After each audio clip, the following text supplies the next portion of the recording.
All right. I'm glad you're still there for us. And I don't need to deal or grab much of your time. My name is Eventus Legend Ewok, and today is more of what you've been knowing me a bit for. And most of you who know me, some know small about me, and some have been listening to this particular voice that most times there is no how you talk about Ngwangiata without mentioning EnwongoAbasi Emmanuel. EnwongoAbasi Emmanuel is that nutritional professor who takes me down to make me understand a whole lot about nutrition. And apart from understanding nutrition, he makes me in person and most of us understand that Africa should be celebrated in our food. And as such, one of us is not here to be heard. Rather, you would gladly and lovingly see Emmanuel. Emmanuel is a practicing nutritionist. He has flight round Nigeria, and as I speak with you, I think he's still processing his visa to maybe Zakpa. Mr. So, Legend. at this point, please permit me to introduce to you Mr. EnwongoAbasi Emmanuel. You might call him CON, not be other one known as Commander of the Order of Nutrition. So, Mr. Engongo, welcome to the show. Thank you so much, Mr. Iwok. It's actually lovely to be here, and I believe that today is going to be an amazing session. Thank Thank you. you. Thank you. Okay, so most times when we want to talk about soups in Nigeria, soups in Africa, and specifically drawing down to possibly where I come from, which is Akwa Ibom State, and there is this particular meal that is like a signature to your knowledge and even most of us, and that meal is called Afang. Yes, Afang. The Igbos call it is it Okasi or Cassie, something? yeah. Yes, yeah, and I don't know what just crossed your mind in doing that, but for today we'll be uncovering the nutritional secrets of Afang and the traditional African cuisine. And EnwongoAbasi Emmanuel is directly here to make us understand a whole lot about that. So, Mr. Enwongo, what to you is this Afang? All right. So, firstly, I would actually say that Afang is one of my best meal. Let me start with that way. It's one of my best meal that Me too. if I don't eat it in a day, I think my bowl is not going to be, it's not going to feel better. But in a nutshell, what is Afang? Afang is an African diet, actually eaten in the West Africa. Some of the localities call it Okasi, some of them call it Okasi, and then some people call it Afang. So it's a dark green, leafy vegetable that is eaten all over Nigeria, even outside Nigeria. There's Okay. some part of Africa that actually also eat Afang. So Afang is a very rich food. It's rich in vitamins like vitamin A, vitamin C, vitamin K. And of course, you know what vitamin A, vitamin C, vitamin K does in the body. It helps to improve and strengthen the immune system of the body. Mm. Helps to fill up the body in terms of fiber, and also helps to reduce the cholesterol level in the body. So afang is a very good and rich meal. It also contains calcium, contains iron, contains sodium, which are also needed in the body. All these things are micronutrients. Of course, I've been saying timeless, time and time again that vitamins and minerals are very, very important in the body. And when we talk about vitamins and minerals, they are all embedded in our vegetables, in our meals, in our traditional cuisines, which afang is one of them. So afang contains a lot of vitamins, contains a lot of minerals, contains dietary fiber, which is actually needed in the body to process the body, to fight against infections, to fight against immune and hormonal kind of infections, to fight against so many things, and also to control and put in the body processes. So afang is a very good meal, and it's eaten in Nigeria and all over the Africa. Talking about eating in Nigeria and all over Africa, I think I also have this knowledge that Afang is even eaten outside Africa. And I Yes, would love yes. to ask you this too. Between fresh Afang leaves and Yes. the dried ones, because I understand that um, for Afang to be packaged outside Nigeria, being that it's a fresh vegetable, green leaf, sometimes people have to like slice it and dry it up to at least be able to sustain the leaves for some time. Some even store them and eat even while at home. Can you compare the nutritional value of the dried ones Afang, compared to the the fresh fresh ones? afang. It's very, very simple because when we talk about dry afang and fresh afang, we do advise, or I do advise people to eat things fresh because there are some level of nutrient that are lost when they are exposed to the sun or when Okay, they are exposed to to heat. heat. If it was possible, we would have told people to be eating afang, in fact, without cooking it. But we can't. We know that, of course, it has to be cooked Okay. because there's nothing as good as natural consuming something at its natural stage. So when something is natural, of course, it contains all the nutrients that is actually sent down by God Himself. So afang in a fresh state is better to be consumed than when it is dried. Because when it is dried, there are some vitamins that can be lost. There are some minerals that can be lost through heat or through sunlight.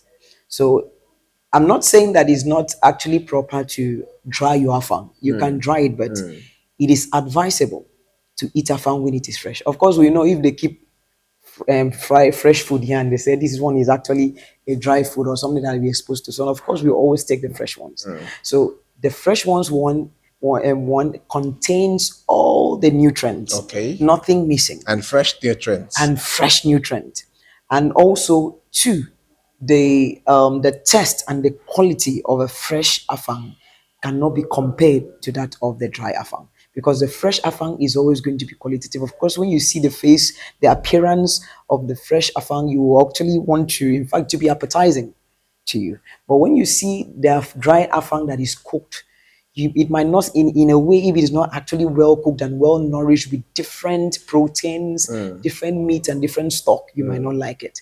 But the one that is fresh already, looking at the face and the appearance of the afang, you will love it. So it is very, very good to consume or dwell more on the fresh afang than the dry Now, afang. talking about dwelling on dry and fresh afang, I leave that for now. Um, to some extent, as an Akwa person, I understand diverse ways of cooking afang. The most Okay. common one is the one with water leaf. I know about the one with okra, and I also know about the one with melon. Yes, I also know about the one with banga. Banga, That is palm palm fruits. fruit, yes. Yes, like the oil from palm fruits. Now, are there diverse nutritional value accrued to each of these meals, and which of them do you think is um kind of disastrous to the system? Okay. Firstly, about combination of foods or the combinations of different types of food is based on your system intolerance. Okay. Firstly, as a person, you must know your intolerance level. That is when I talk about when I mean intolerance level is the kind of food that your system tolerates Okay. because there's some kind of food that if you eat it as a person, it might actually be harmful to you. Being that your system doesn't actually is not actually doesn't accept that food. There's something that it triggers in your body. Some people, of course, they say when they eat rice at night, they wake up with their face swollen. Some people say when they eat it in the afternoon, they wake up with their legs swollen or different. You can tell different stories. But I eat rice in the evening and I wake up healthy, nothing happens. So that is because that person's tolerance level is different from mine. So what the tolerance level of Mr. A is different from the tolerance level of Of Mr. B. Mr. P. So combining this with or comparing this with Afang, before you start combining Afang with different types of vegetables or different types of palm fruit or whatever you may have, you must know what your system tolerates. Because at first, if you're combining Afang with palm fruit, let's say you eat it the first day and nothing happens. You eat it again and nothing happens. That means your system tolerates it. So if you combine it with, if you're cooking it with your water leaf or your your your melon or what have you, and then your system tolerates it, then it is nutritive to the body. So we don't actually segregate or probably restrict people from different things they combine, because water leaf, for instance, is very healthy to the body. Okay. Is part of the vegetable and part of the yes, part of the vegetable groups of food. So when you are eating, when you're combining your water leaf with your afang, it is very nutritious, very very nutritious, because there's water leaf is vegetable and your afang is still vegetable, which contains, as you're consuming a high vitamin, high mineral, and high fiber. Okay. So if you're combining your afang with your bangadas, your, let's say, your palm Your fruit, palm what fruits. does palm fruit gives in the body? Palm fruit is fat and oil. It contains fat and oil, also contains vitamins, Okay. also contain some level of ions in the body. So if you're combining this, you know that you are getting nutrients from them, and you're getting nutrients from afang. So all these foods contain nutrition, good nutrients, and they are very healthy to the body. But the first thing you must consider as a person before you consume this food is your tolerance level. Okay. You have to know how well your body accepts this food. Don't eat it because someone else has eaten it. Don't eat it because probably it is normally done. It is nutritious, but know how your system will tolerate it. Don't combine every food you see. If you combine everything and then it works in your system, then it's very, very good.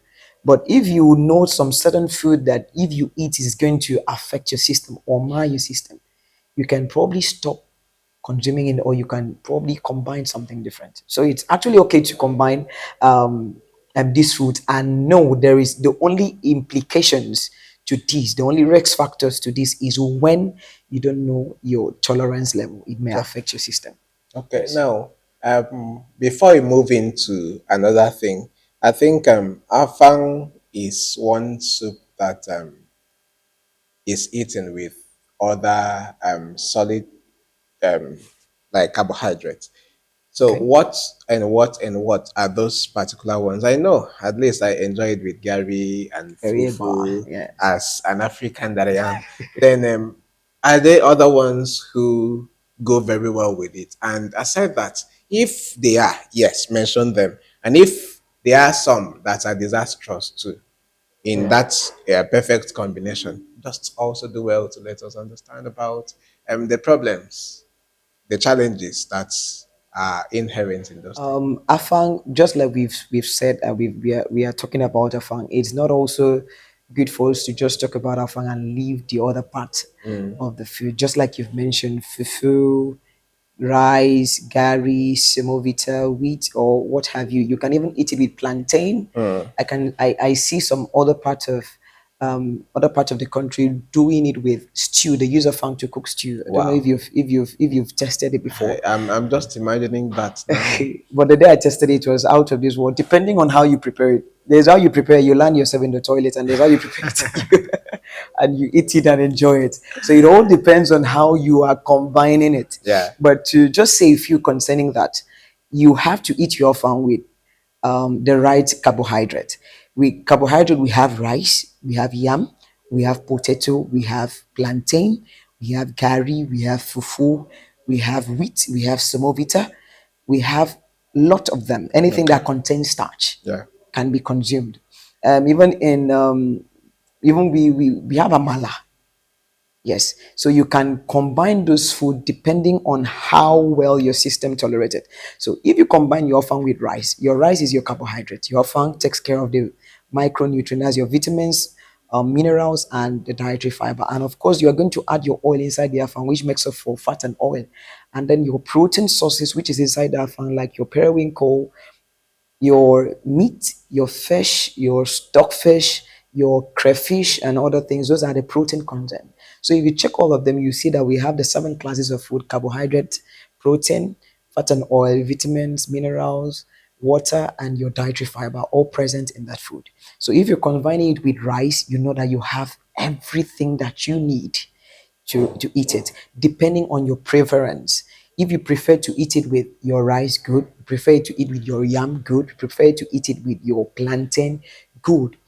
I wouldn't say that you should choose this one over this one, but know what you need. Yeah. I would say this clearly to those that have probably they have one issue, or probably one particular disease they may want to manage or the other, like the diabetes, the hypertension. Mm. When you're consuming your carbohydrate, we do advise you not to consume it in large quantity.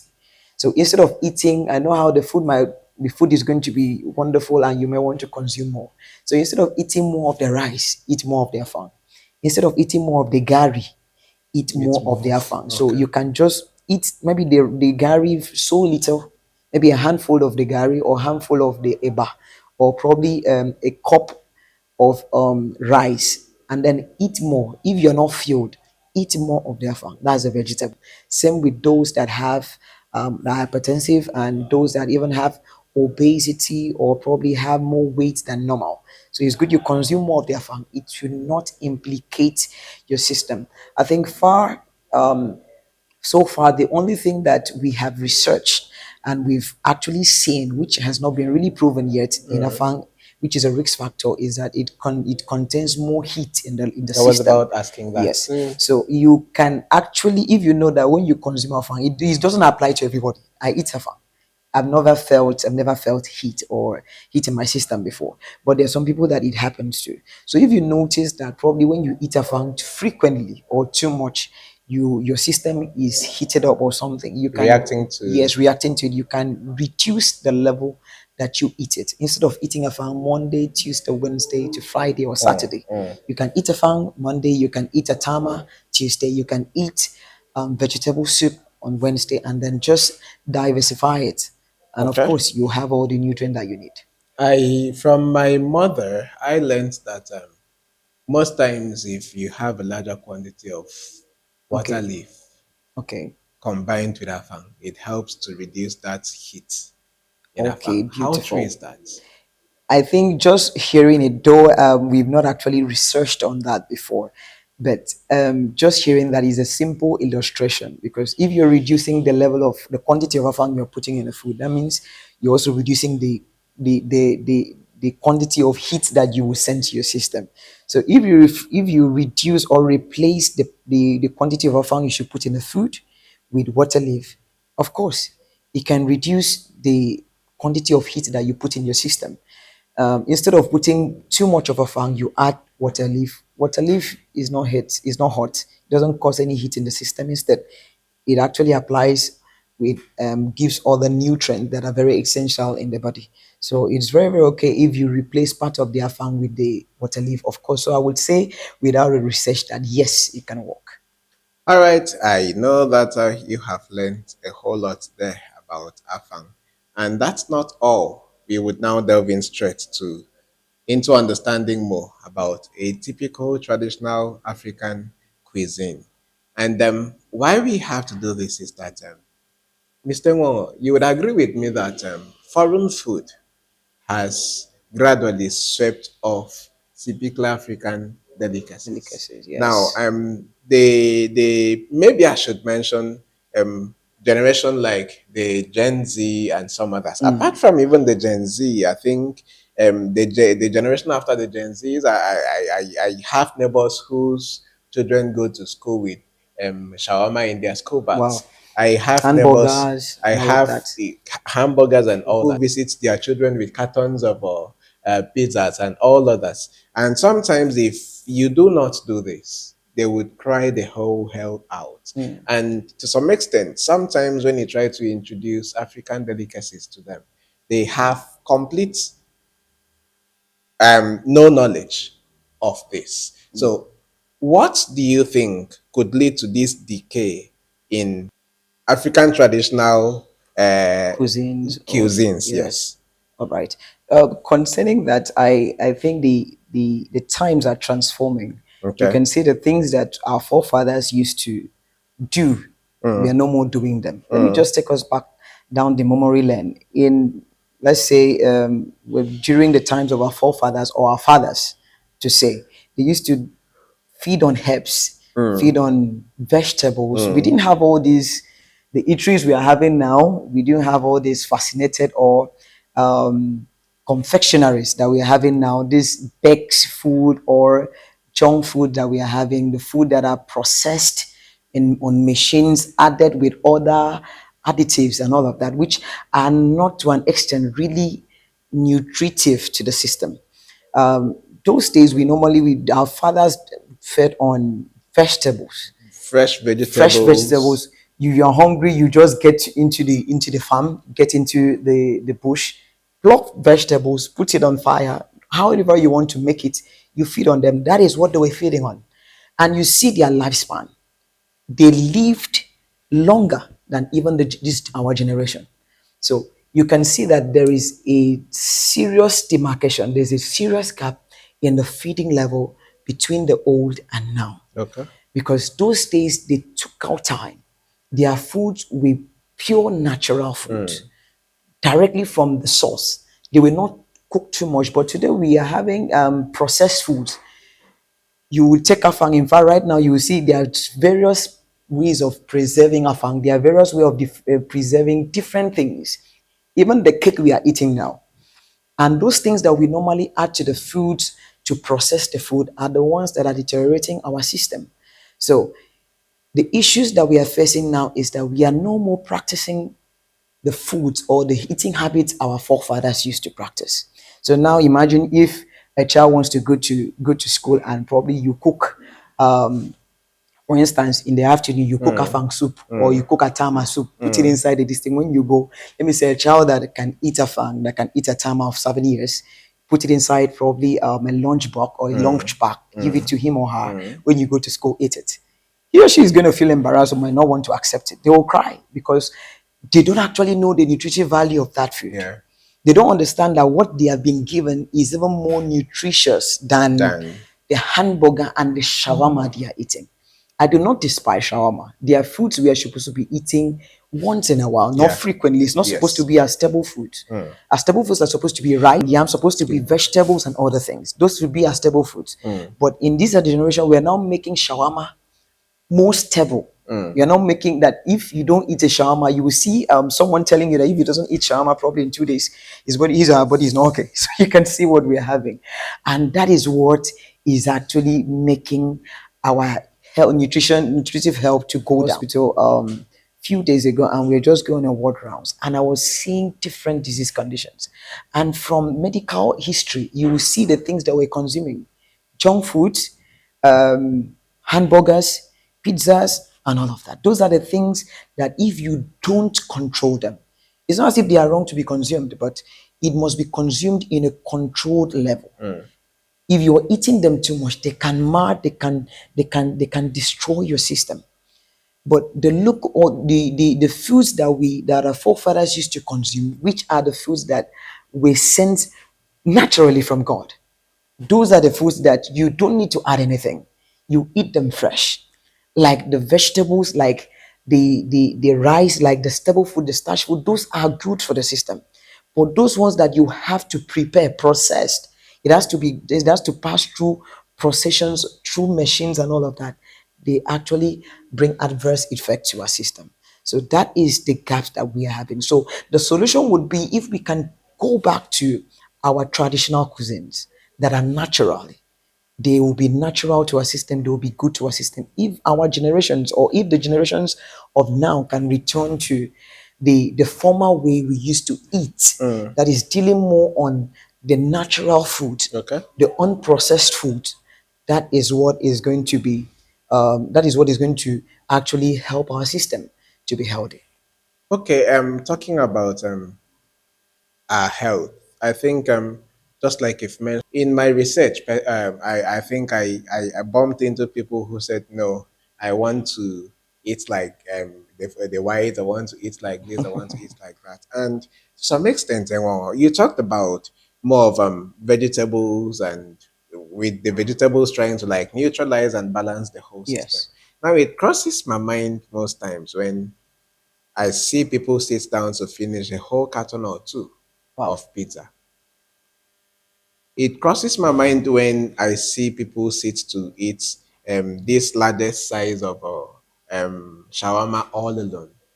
And sometimes when you ask them, they feel fulfilled that they're eating like the whites. But if you look at is a an average white's diet, let's start with pizza. You hardly see them eat more than two pieces. This is I'm not just even few. talking about the whole carton. Just few. Probably Just two either one or or two. two. And the next thing you see them with vegetables and fruits. Exactly. They don't joke with those things. Exactly. Now, but an average me, let me use myself now. An average me would feel, why give me simply one burger? And aside that, sometimes this mindset you have, this advantageous mindset, now that I've seen a whole lot, now that I'm at a place that I can eat up to Eat. 3 cartons, let me show these people that I'm good at those things. So I also feel that this thing end up becoming that disastrous too. Because not that I'm trying to promote eating foreign that much, no. Rather, I'm also trying to make us understand that sometimes when we say don't eat more foreign, it's simply because you want to swallow the whole tree by yourself. You want to swallow the whole house just by Just by yourself. yourself, yeah. That's a big problem that you have to like learn from. Then aside that, getting back to the children, you might mention this part that if you put a tama or afang in a lunchbox and give to a child, the child would end up possibly even feeling embarrassed at home. Do you think that child, when he or she opens the lunchbox in the school, others will not laugh at the child and making the child feel he or she is eating nonsense? Because I've seen lots of children saying, I can't eat that nonsense. And that nonsense is a meal that would be very nutritional to Nutritious. them. Exactly. You see, that's the problem we are facing with. We are not promoting our traditional cuisines. Okay. Because now that child actually feeling embarrassed or opening in the public and then probably others are laughing, that means they don't understand. It's just like you have something and you take it to the public and others begin to laugh at you and you feel bad about it. That means you don't feel proud of what you have. And that is the way we are encouraging the younger generation to, instead of being proud of where they come from, instead of being proud of their food, they are now using or probably promoting the international food. That is the issue we are facing. So how we then love the tradition, our own food, if they are not actually encouraged or trained to love it. So it starts from the home.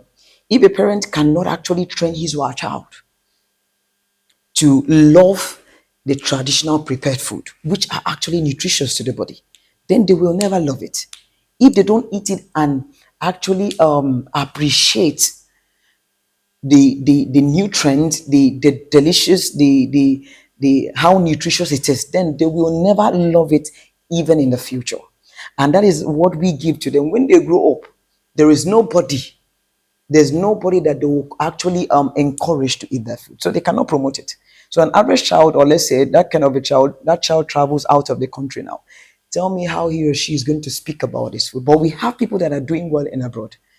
They speak well about our foods. I had someone called me the other day from England, Okay. telling me about Afang, how Afang can be transported from Nigeria to England, and we were trying to talk about the possibility, because it has to be in his tri-state and not Okay. in his fresh state. You see them talking about the Afang, promoting it over there, and if you see the way the whites eat this Afang, our foods that we talk about, you go and check the prices if they are sold over there. If you check the prices, the prices are even more expensive Yeah. than the foods over there. So if we do not encourage our younger generations on the benefit and the effect of our local made food or our traditional food, then they will never appreciate it. So that child takes Afang to the school. The child should know that Afang is actually rich in nutrients. He or she shouldn't feel bad or shouldn't feel embarrassed when probably other people are trying to talk down on it. That is the light. When you go to school and probably you are being given something small, probably this is what your father or your mother can afford, and others are laughing at you. Of course, you shouldn't really feel bad. Instead, you should be proud that they have given you something. So that is how we should be proud of our traditional cuisine. Because if we are not proud of it today, then gradually it will diminish. Gradually it will go down. We will never hear of it. And that is how we'll delete it. And even our next generation will not have the opportunity to feed on it. I think with that, I would have to like calm down for a little, at least for today. And I believe so much that you have learned a whole lot there. And my grandfather used to tell me that when soups are very, very, very nutritious, children always feel that gari, fufu, or the carbohydrates the starch they want to eat with should be as large as an ant hill. But for you to go home, I would love you to like picture Africa to be the coat of many colors. You can even go back to that lyrics of coat of many colors and see how that little child was able to defend the coat of many colors. So at this point, we have to make you understand that you love yourself first and love the multiplicity of the things around you, which is in Africa. Enwango has made a whole lot of lessons there for you to learn. And I must tell you, Enwango, thank you for being here today. Thank you so much for Thank having you. me. And for now, I would have to tell you continue to Dara Africa and continue to love Africa, continue to celebrate Africa, continue to enjoy Africa. Drop your comments if you have more to contribute and make sure that you like, comment, and follow. We would get back to you same time. Thank you.